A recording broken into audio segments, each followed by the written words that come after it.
back to Just Energy Radio with Dr. Rita Louise.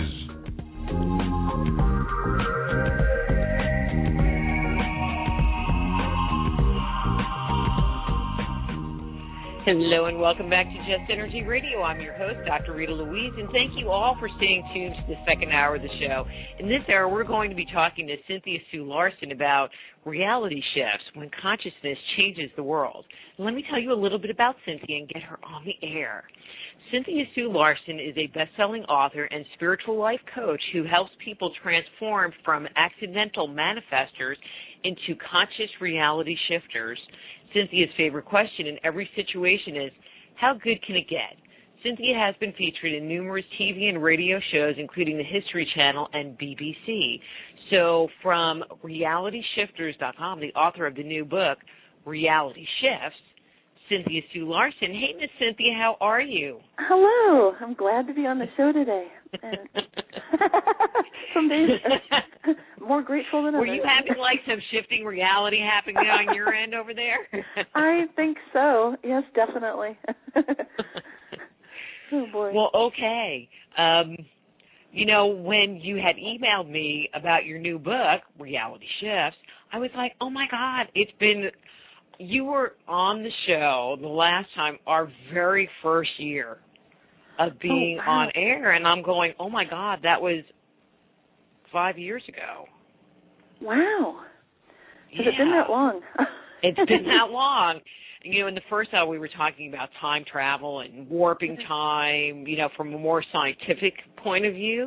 And I'm like, God, that time was really warped. Anyway. So we're going to talk about reality shifts, but I think the best place to start this conversation is to identify what reality is so we can understand how we are breaking from that reality.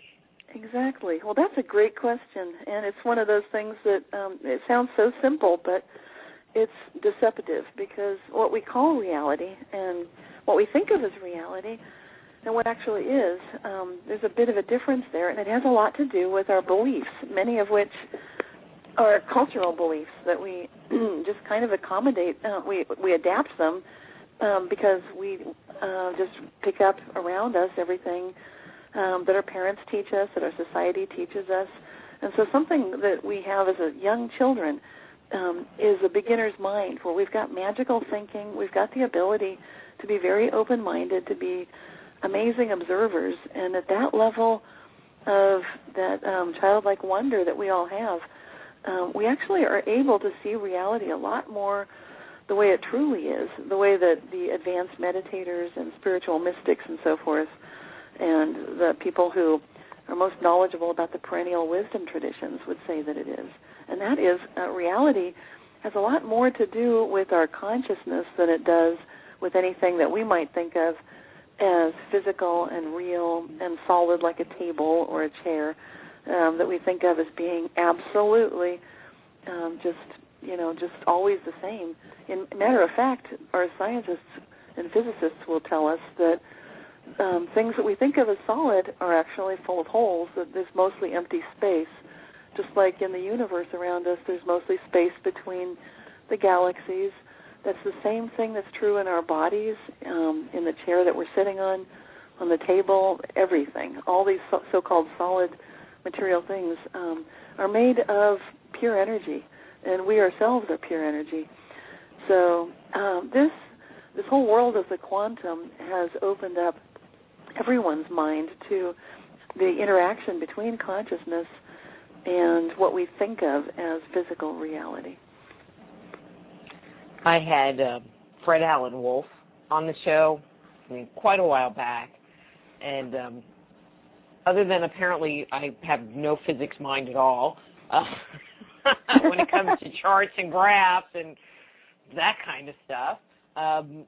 So I asked him, I said, so if we're all made of energy, because we were talking about energy, how come we can't walk through walls?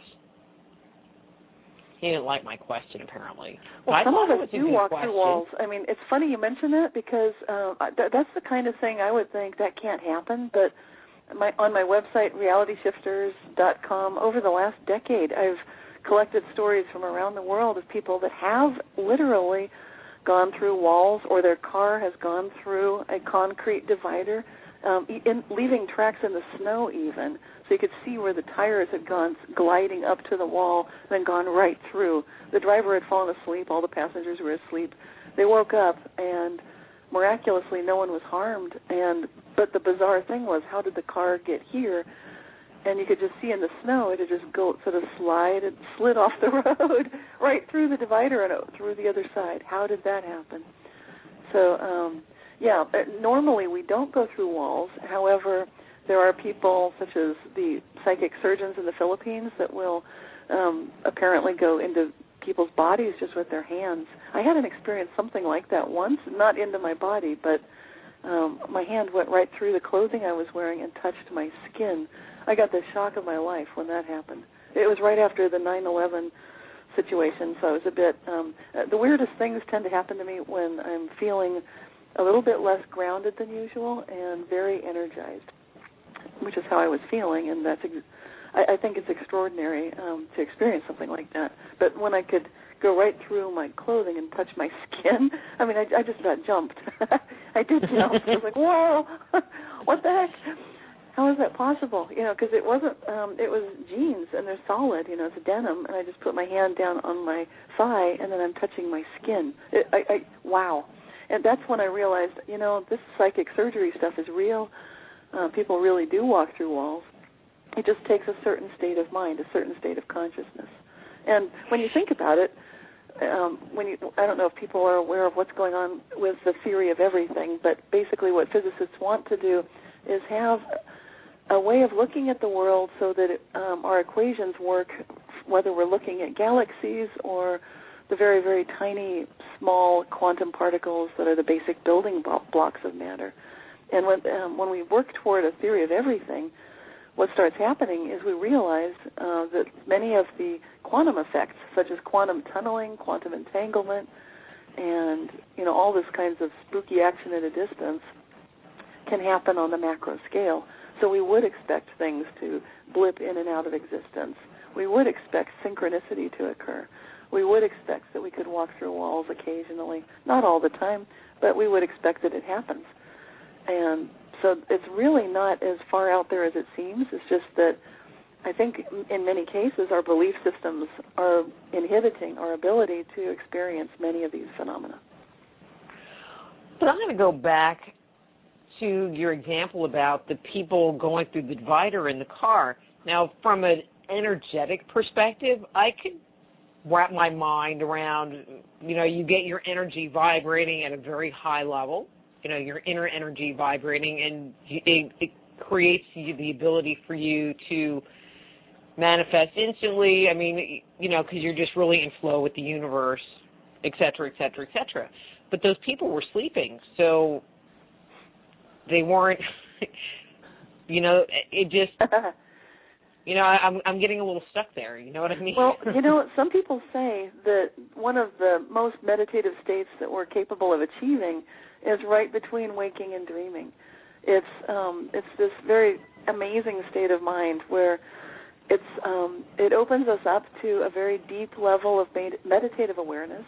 Often I've had the wonderful experience of feeling like I was floating above my house, and I had 360-degree vision, that I actually knew what was going on all around my house. And this is an amazing state of mind that enables us to have perhaps some of these extraordinary powers that we otherwise don't think that we have access to. So it's not something I would recommend. Don't fall asleep at the wheel and try this on the freeway on the way home.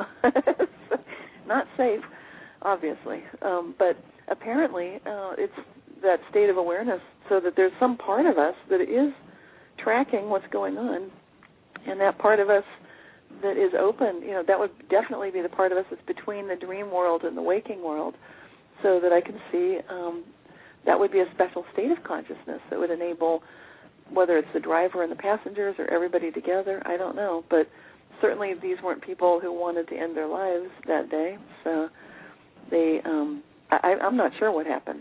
I can't tell you. This is just a story that someone reported that really struck a chord with me. It's not the only one either.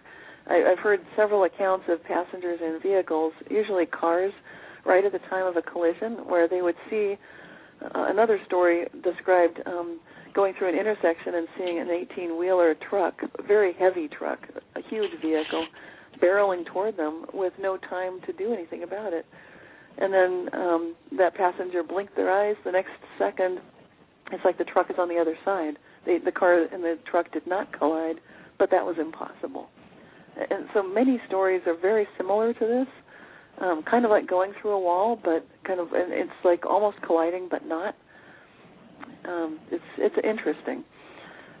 And these are not experiences that I've personally had, but they're ones that definitely ring a chord with me, because it seems like something amazing is happening there. There's no way to explain it with our classical view of the world, but definitely there's something extraordinary happening. And I think that's what I love to share with people the most about reality shifts, is that something extraordinary is happening, and the closer we look at reality, the more amazing it is.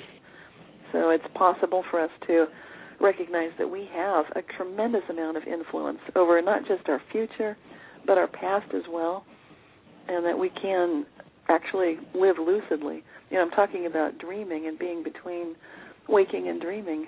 That's pretty much the key to living a life that we love, is recognizing that this whole world is like being in a dream, kind of like Alice in Wonderland, and that we can wake up inside the dream and start having more fun with it. So is this something that happens to everyone, or just some people? What are we talking? And I don't mean on a conscious level, but on a, just happen level. Yeah. Well, I think on some level, most people I've talked to, in fact, I've never yet met someone who hasn't had some instance of amazing synchronicity, or the situation where they run a load of laundry and only get one sock, or they've got this situation where socks are missing from the wash, but there's nowhere they could be going. It's not like the laundry, the washing machine is eating the socks. So people joke about them going to another dimension, and I think that really is the case, actually. So what I'm saying is, yes, I think most people are experiencing this, and the situation with the lost socks, missing keys is another one, where people set their keys down. Often this kind of stuff tends to happen when people are less grounded and more energized than usual. So if it's when you're in a big rush and you have to leave the house right now, so you just set the keys down by the door, go to get something, come back, and the keys are gone. And there's no one else there that could have moved them. Then you search the whole house, and look in your pockets and everything, eventually come back to where you first looked to begin with, and there they are. So this is the kind of thing that people do have happen. And when you mention these experiences to them, they'll say, oh, yes, that's happened to me. So it's... I just attribute it to ghosts. It was the ghost. The ghost took the keys. Maybe. Quit playing with my stuff. Put it back. Well, rather than try to figure out what's going on, I rather than attribute it to ghosts or elves or fairies or dead ancestors, I hear about lots of these things, and maybe that's true. I wouldn't discount any of that, but I think that regardless what a person's belief system is, it's definitely explainable just within the realm of physics and the way we see the world.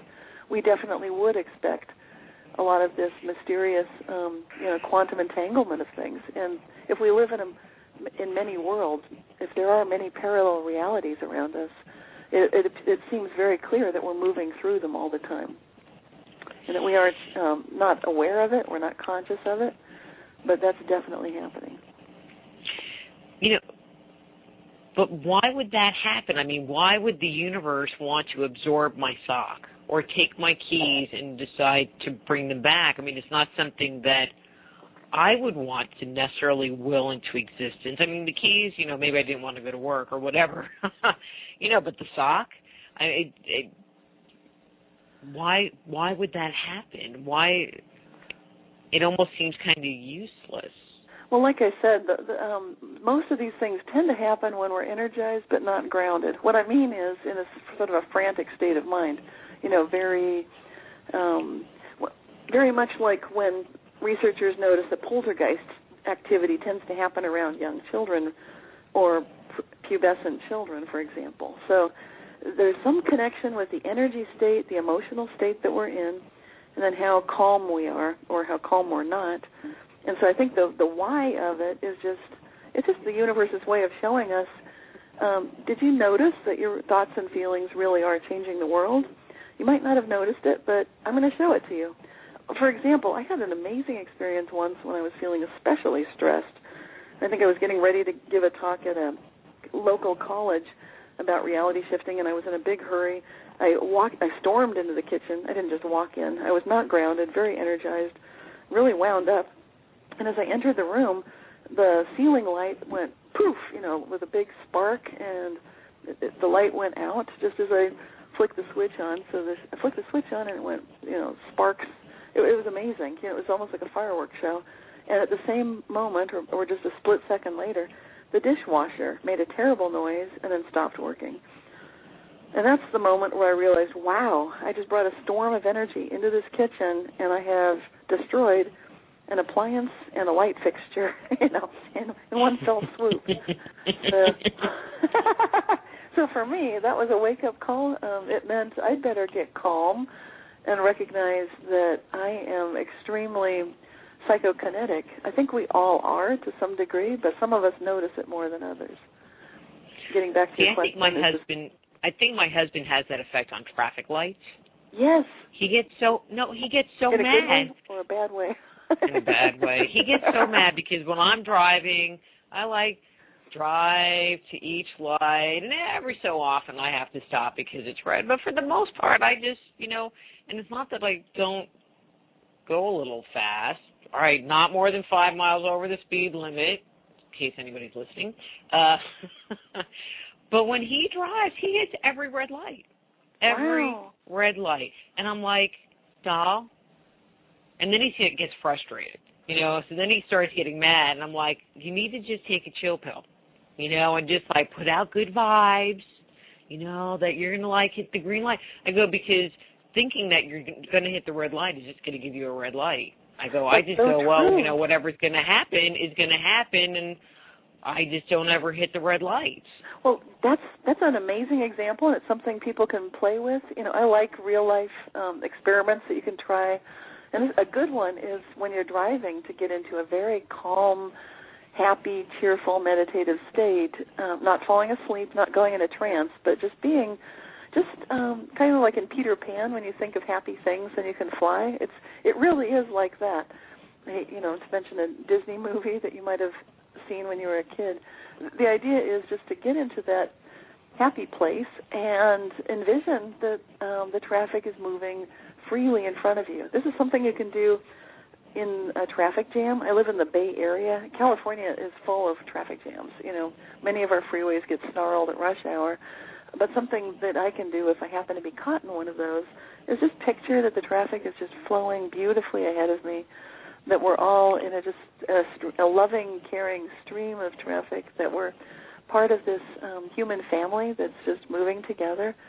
And just by sending that really good energy, I usually see an immediate improvement in the traffic flow.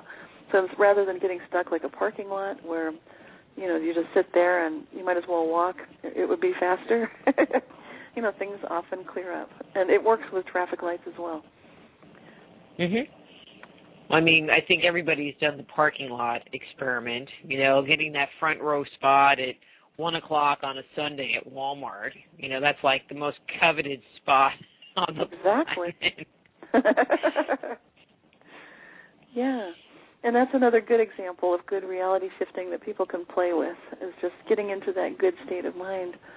And that's what I meant by living a waking dream. It really is like being playful with reality. Instead of thinking, why me? Why is this horrible stuff happening? I think that's the challenge for all of us, because we're humans and we don't want things to be different than the way we plan things. So if anything tends to go wrong, rather than feeling afflicted or beset upon, or like there's a terrible unfairness at work, what I prefer to do and what I have taught myself to do is to realize that somehow everything is working out perfectly. I don't see exactly how it is right now, but I just take that on faith to be the case, because this is part of that meditative mindset, and it's really important not to get fixated on what supposedly has gone wrong in the past. I mean, you can see it pretty easily with your friends or with your family, the ones that constantly go on and on about how such and such happened and things, they did this to them, and things have never been the same since. It's kind of a victim consciousness, and it doesn't really serve, it doesn't serve anyone well, actually. And it gets in the way of good reality shifting. So getting back to that state of being in the present moment and being appreciative is what it's all about. Being in the flow. See, I like calling it yes. being in the flow. And then you can have fun with these amazing things that happen when things appear out of nowhere, and a book changes, and people that you thought were dead are alive again. I write about all these things. What's with that? I was reading that in your book. It's like, how can dead people be alive? I mean, I know. Well, that's talk what about I that. thought. I mean, share that whole phenomena with the listeners, because I was like, what? Yeah, I know. It probably is catching people off guard if they've never heard about it. But if you think about it, this is true of all reality shifts. What you want to do is keep your mind open to the possibility that things are not as solid as you have usually believed them to be. That means you might have had one past reality in which a famous celebrity has passed away, such as Larry Hagman or Jane Goodall. These are two famous celebrities that a lot of people remember having passed away. Nelson Mandela is another one. I'm mentioning some of the ones that a lot of people have that feeling of, I think I heard that they'd passed away. In the situation with these three, they are currently, at least as far as I know, as of today, still very much alive. Yet in all three cases, I definitely recalled seeing high-profile, TV, newspaper, magazine, obituary reports for all three of them, Larry Hagman, Jane Goodall, and Nelson Mandela. It was a big deal, a big, big, big deal when these people passed away because they were beloved. They meant a lot to me, too. Maybe not Larry Hagman. I wasn't a big fan of Dallas, but I watched I Dream of Jeannie, many, many years ago. I thought that was a fun show. He seemed like a good actor. So even though I wasn't feeling personally close to these people, and I think that's part of it, too, because they're not my immediate family, they're not a best friend. I think it is, a lot of people write to me and they say, well, if people can be alive again, why is it that my fiancé or my brother, my mother, my best friend can't be alive again? And that, I think, is more challenging because of the connection we do have. Once again, it gets to emotions. So these people that I know peripherally, they're celebrities, but I've never met Jane Goodall or Larry Hagman or Nelson Mandela. I just know of them. So then it seems that it's pretty easy for me to arrive in a reality where I'm happy to see that they're still alive, back alive again, because I did see all of the reports of them passing away. So have you ever gone and done any research to find out if there were really ever any reports made of them dying? Yes. And what happens, here's what happens. This is the same thing that happens with any reality shift, because I've seen reality shifts where my best friend, she had a broken leg, and then as I was talking to her on the phone, it was itching, and then suddenly it was fine. When that sort of reality shift occurs and someone no longer has cancer or no longer has a broken bone or they're alive again, all the evidence that would go along with it is gone. So you're now in a reality where apparently that leg never was broken. There is no X-ray to show that the broken bone occurred, which makes it difficult when you've taken a leave of absence from work to explain why you were gone, which is why I'm mentioning that example. In the examples of looking up these reports of people having passed away, all I found were people like myself that definitely had the impression that these people had passed away. So there's a wave of consciousness with lots and lots and lots of people having been in those realities that I was in, where we clearly recalled seeing the obituaries for Larry Hagman, Jane Goodall, and Nelson Mandela. So it's fascinating. But it means. Okay, well, let's go back to the broken leg one, because now I'm intrigued.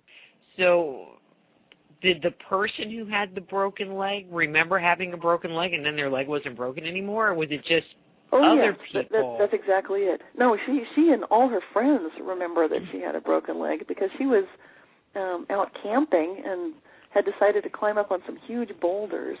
I think it was at Joshua Tree Park in Southern California. And she'd had a few beers, which she regretted afterward. She attributed the accident to several things, lapse in judgment, maybe one too many beers, hopping on huge rocks when the sun was going down, whatever. But she fell off one of the rocks and broke her leg, and she had just started a new job and had no time to take off work, and I think she was unclear about her medical benefits. The whole thing was just at a terrible time. And she was a single mom with a boy to look after at home, and with all this going on, she phoned me and was just hoping, to get some good energy for healing. Neither of us expected that by just focusing on healing her leg, that it would start itching like she experienced and then be completely healed. Now, she had seen me a few years earlier put my hand over a cut, and when I took my hand away, the bleeding was gone and there was no cut whatsoever on my skin. And I was hoping she hadn't noticed that, because usually these things work better if no one's watching. So, but she had seen that. I know. So all this stuff is interesting, and I'm mentioning it because I think because she'd seen that, she was open to believing maybe a bone could heal instantly. And she sure wanted it to happen because she wanted to look after her boy. She didn't want to be on crutches at her new job, and it just was a mess. It would take a long time for that bone to heal, and she needed to drive. I think it would mess up her driving. It was just going to be a big problem. And then suddenly she was fine. But with the problems that I mentioned, she couldn't track down what had happened to the x-ray that proved that her leg had been broken. It was gone, just like poof, gone, like she'd walked into another reality. Did she still have the cast on her leg? They had not. I think they had just scanned it, and they hadn't set it. So they were saying you're going to come back in tomorrow, and it was confusing. The doctors what they told her was, we must have misdiagnosed, but they had given her the X-ray. She knew it was broken. Plus now she could walk on it and put weight on it, and the day before it was all screwed up. So the doctor's explanation for what happened was, we made a mistake. It's okay. Someone just told you it was broken. It's not really broken. And this is the kind of thing that happens when people's cancer goes away. The doctors don't know what's going on either. And so the whole thing is interesting. But sometimes there's some evidence, but sometimes the evidence is gone. Well, I just think that we were talking about time travel and, time loop paradoxes, so if somebody goes back in time and changes something, the ripple effect that it would have. And it kind of almost sounds like what you're saying, like something somewhere changed, and so she really didn't break her leg, which is why there was no evidence for it, because she really didn't break it. You know what I mean? But then there was still kind of these memories, or there's still these memories of these things happening. Her friends remembered it. She'd fallen off the rock, and it was a big deal. They had to carry her out. She couldn't walk out. It was extremely memorable for everyone that was involved in it. They remember. And so you're right. It's just very strange. That's just really strange. And so I just don't, I'm like, okay. It just sounds like these stories, it's something out of ghost hunting, like I mentioned before, or even like a miracle, like this person's leg, or, somebody rising from the dead, I mean, is that how they're commonly perceived by people? I'm trying to follow the question. Can you say that again? So is what how they're perceived? That when these shifts happen, is it something, like out of some horror movie, or, something out of the Twilight Zone, or, like it's some kind of like a low-grade miracle that's going on in their lives? Well, most of the reality shifts I hear about seem more miraculous, but sometimes, there can be something just bizarre going on, like when you're looking for your keys and you can't find them. But truth be told, that tends to happen when people are very stressed and they're not calm. They're not in a happy place mentally or in their consciousness. So I don't think it usually is like a horror movie. at least the reality shifts I experience tend to be much more on the miraculous side. So I've seen things appear out of thin air. Sometimes if I need things that I know I don't have in my cupboard or the refrigerator, I've actually heard, things land in the refrigerator. Like I needed some milk and I was all out, and I was just standing next to the refrigerator with a friend, and I heard a thump inside the refrigerator, and that was milk landing in the refrigerator. Because when I opened the refrigerator, the milk had knocked over some salad dressing that had been sitting on the top shelf. So I've seen lots of, or heard, or felt, or witnessed things manifest out of thin air on many different occasions.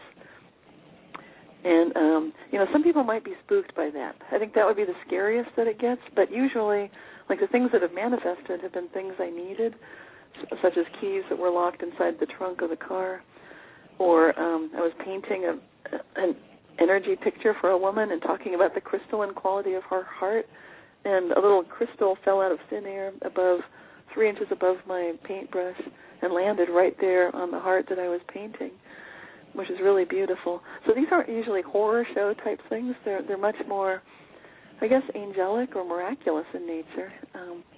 That's been my experience. I mean, because it almost sounds kind of spooky on some levels. I mean, not necessarily like horror, like something's going to come and get you, but, if you have things appearing and disappearing and moving around, it's kind of like, you're raising a good point, because people start feeling nervous, like if I don't control things, then what the heck's going on? Who's doing this? I think that's what you're getting at. Yeah. Well, I think this is where having a spiritual perspective is helpful, because for people like myself that tend to believe that the universe basically consists of love, that love is what we're living for, that we're all as one, and people are generally good, with that kind of a central belief system like that, then reality shifts are pretty much across the board pretty wonderful. And then on the few occasions when things really go wrong, like the car doesn't start or the phone doesn't work, which just happened today, things can happen. But when these things happen to me, and they do happen, I just ask myself, what's the good in this? And I don't know. Often I still don't know what's going on with, the telephone. In fact, this last week I've had lots of things breaking down, my printer, the car, the phone. And when things do that, then I take it like a dream message, meaning it's time to move on, start new chapters in your life. Things that you've been doing, maybe they're wrapping up now. So it's all like reading a dream. So I don't take it like a horror show, which some people might. They might think like, okay, everything's breaking down. They might feel like someone has it in for them, like somebody's doing this to them, which might be the case, I guess, because I'm a big fan of Dr. Larry Dossey, and he wrote a wonderful book about be careful what you wish for, you just might get it, and he talks about drive-by prayer, which I think is such a funny phrase. Drive-by prayer. Drive-by, it's like a drive-by shooting, but, some people, like these soccer moms, they want their kids to win so much that they kind of wish evil on the opposing team. And it's very interesting. It's like the whole idea of the curse, that people can curse someone else, like the evil eye, and people believe in this around the world. So I think there is something to that. People do have a jealous streak, and maybe that's the causal factor between the early death of beloved figures like Mother Teresa. Well, she was pretty old, but Princess Diana was pretty young. Princess Grace was really young. Marilyn Monroe was pretty young. You look at a lot of people that people adore and wonder why do they pass away so young, and maybe that's part of it. Just people being jealous. So I don't know. So there is a dark side to human nature. Conspiracy theory. No.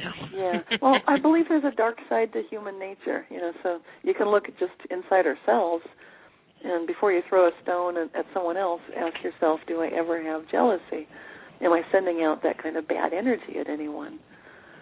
And I think that's the place to start, is recognizing that we can change our own experience inside of ourselves. What I'm noticing from reality shifts is that I'm literally walking into worlds of my own creation. So regardless what other people are doing, it's like I'm looking at a mirror, and everywhere I look, there I am. So that's But then there's that collective consciousness aspect as well. And it's true but that... I mean, it's just, we talked about, sorry, I didn't mean to interrupt you, but we were talking about, because we only, actually, I didn't say that. Actually, we only have like 1.5 minutes. Oh, my gosh. Time has flown. Yeah, it totally has flown. Okay. Well, I'm just going to ask a really simple question that hopefully you can answer like in 1 minute. So is this something that people can learn to work with, learn to harness, learn to control better, especially if they're on one of those negative streaks in their lives? Yes. My fast response to that would be, regardless what path they're on, just take time to clear your mind and be conscious of the present moment. That's a kind of meditation you can do. And then you realize that if you're breathing, which hopefully you are right now, that you can just start by being grateful for that and keep an open mind. Recognize that there's a possibility that your thoughts and feelings are changing the world. And ask my favorite question of all, which is, how good can it get? Do you go into more detail of how that process works in the book, correct? I do, yeah. And that book is Reality Shifts When Consciousness Changes the Physical World. And people can just go to realityshifts.com. I have a special website for the book, and there's a little movie trailer and a little blurb about it, and then you can click the link and read book reviews at Amazon. Yeah. Well, cool. Well, Cynthia, I wish we weren't having, like, weird phone things going on. I know, but then I appreciate you so much more. It's like, wait, talking in fast speed. So what's coming up for you while I'm waiting for the music to come up? What's coming up for you? Anything exciting? Well, I've been testing for my second degree in martial arts. I study Kuk Sool Won, so that's fun. And I like very much staying physically active. I like the combination of the physical side with the esoteric, meditative energy side. Uh-huh. It feels balanced. Oh, cool. Cynthia, there is the music, which means I do have to go. But thank you so much for coming on and talking about your new book, Reality Shift. Okay, I'll talk to you later. Okay. Okay. Bye-bye. That was Cynthia Sue Larson. Her book is Reality Shifts When Consciousness Changes the Physical World, and her website is realityshifts.com. Next week, we're going to be talking to Norm Seeley about energy medicine and Chris Carter about science and psychic phenomena, something you don't want to miss. So until next week, I'm Dr. Rita Louise. This is Just Energy Radio. Be blessed.